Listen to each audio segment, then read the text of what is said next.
Bimbingan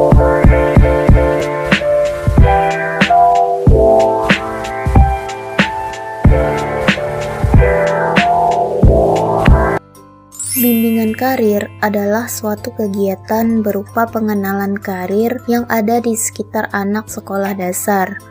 Fungsi dari pengenalan ini tak lain agar menghindari kesalahan dalam pemilihan karir, agar anak-anak ini dapat melihat peluang dan tantangan yang akan mereka hadapi nantinya.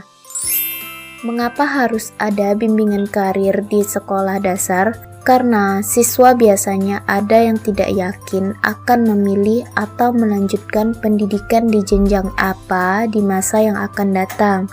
Serta bimbingan karir ini juga menyusun strategi agar cita-cita yang mereka impikan dapat terwujud. Oleh karena itu, bimbingan karir di SD ini menjadi arahan agar siswa sekolah dasar dapat melihat berbagai jenis pekerjaan di sekitarnya, sehingga mereka menentukan apa yang mereka sukai dan tidak sukai, kecakapan diri, disiplin, dan dapat mengontrol kegiatan mereka. Di sekolah dasar ini dibagi menjadi 2 tahap. Yang pertama ada tahap perkembangan karir. 1. Tahap fantasi terjadi pada usia 0-11 tahun. Tahap fantasi ini terjadi pada anak usia sekolah dasar. Seperti kata fantasi yang ada di dalam benak kita adalah imajinasi. Sama halnya dengan anak-anak yang ada di dalam tahap ini, sering memasukkan cita-cita ke dalam imajinasi mereka. Telah kita tahu, imajinasi anak-anak terkadang itu abstrak. Hal ini bisa saja dipengaruhi oleh lingkungan seperti televisi, video, dan tontonan lainnya. Mereka hanya berfantasi secara bebas, maka tidak mengherankan jika pekerjaan yang mereka sebutkan masih belum rasional. 2. Tahap tentatif. Tahap tentatif ini dibagi menjadi 4, yaitu tahap subminat atau interest.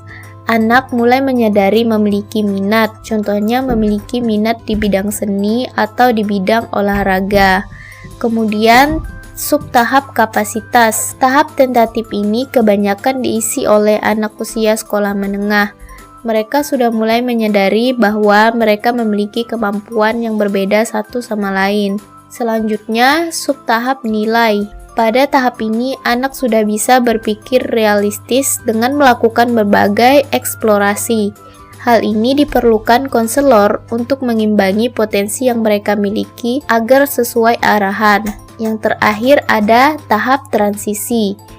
Anak-anak ini dituntut untuk melakukan eksplorasi dengan menyatukan faktor internal dan eksternal.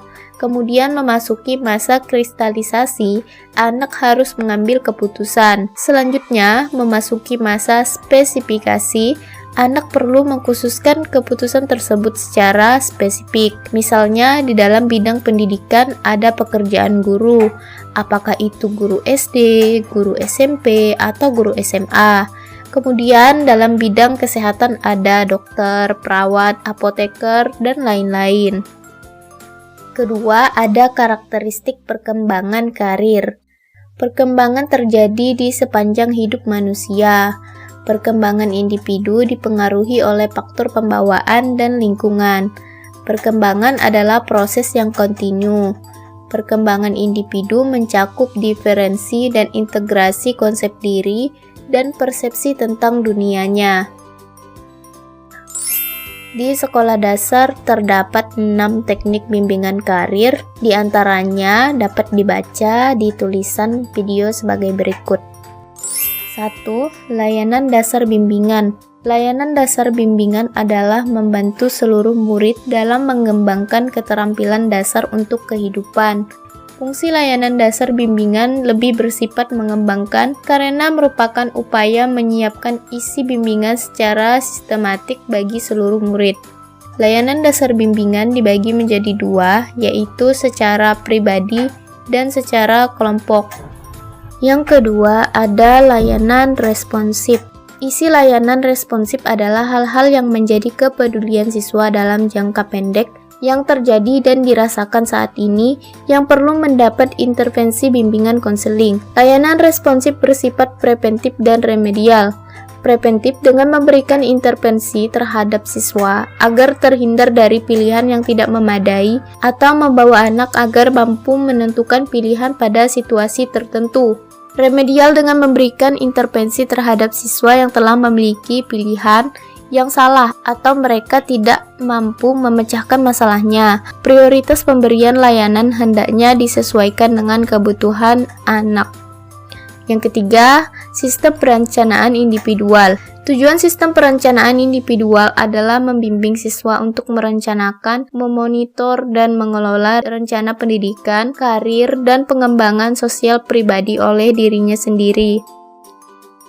4. Pendukung sistem. Pendukung sistem ini terdiri dari konsultasi dengan guru-guru, dukungan bagi program pendidikan orang tua, dan upaya-upaya masyarakat yang berhubungan, partisipasi dalam kegiatan sekolah dalam rangka peningkatan perencanaan dan tujuan, implementasi dan program standarisasi instrumen tes, kerjasama dalam melaksanakan riset yang relevan, memberikan masukan terhadap pembuat keputusan dalam kurikulum pengajaran berdasarkan perspektif siswa.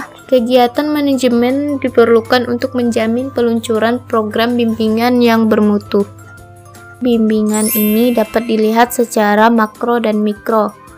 Secara makro, administrasi bimbingan dimaksudkan sebagai usaha dalam mengelola dan menggerakkan berbagai personil dan material dalam rangka mencapai tujuan bimbingan. Sedangkan secara mikro, administrasi bimbingan ini dimaksudkan sebagai kegiatan pengaturan lalu lintas kerja pelayanan bimbingan, sehingga kegiatan tersebut tetap berjalan lancar, efisien, dan efektif. Pengorganisasian kegiatan bimbingan karir adalah suatu bentuk kegiatan yang mengatur cara kerja, prosedur kerja, dan pola atau mekanisme kerja kegiatan bimbingan karir. Bentuk atau pola organisasi bimbingan karir dikembangkan sesuai dengan situasi dan kondisi sekolah dan besar kecilnya isi program. Sedangkan untuk pengadministrasiannya dapat berupa pencatatan data murid, penyimpanannya, pelaporan, dan pengalihtanganan masalah kepada tenaga yang lebih ahli atau relevan. Desain kartu bimbingan karir. Fungsi dari kartu bimbingan karir ini sebagai bahan atau media yang diperlukan oleh siswa selama melakukan konsultasi bimbingan karir di sekolah dasar kepada gurunya. Kartu bimbingan karir yang saya desain ini mencakup 7 poin. Di antaranya adalah sebagai berikut. 1. Nama. Diisi oleh nama siswa yang ingin berkonsultasi. 2. Kelas. Diisi kelas siswa yang bersangkutan. 3. Hobi. Siswa yang ingin berkonsultasi perlu menuliskan hobi mereka agar guru dapat mengarahkan siswa tersebut sesuai dengan hobi mereka. 4. Tanggal waktu.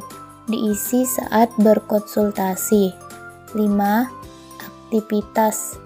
Di dalam aktivitas ini dapat mencakup banyak poin. Guru sekolah dasar yang menjadi konselor dalam bimbingan karir ini dapat mengisi aktivitas dengan materi bimbingan karir pada peserta didik. Di dalam sekolah dasar, materinya dibedakan menjadi materi kelas rendah untuk anak kelas 1, 2, 3, dan materi kelas tinggi untuk anak kelas 4, 5, 6. Guru dapat menjelaskan kepada siswa yang ingin berkonsultasi mengenai materi yang sesuai dengan kelas peserta didik. Berikut saya paparkan materi yang dapat dijadikan sebagai rujukan aktivitas konseling karir siswa. 6. Parab. Diparab oleh guru yang bersangkutan setelah peserta didik melakukan bimbingan. 7. Catatan. Diisi apabila ada tambahan yang perlu ditingkatkan oleh peserta didik setelah konsultasi. Misalnya, perlu latihan menggambar karena siswa tersebut mempunyai minat di bidang seni.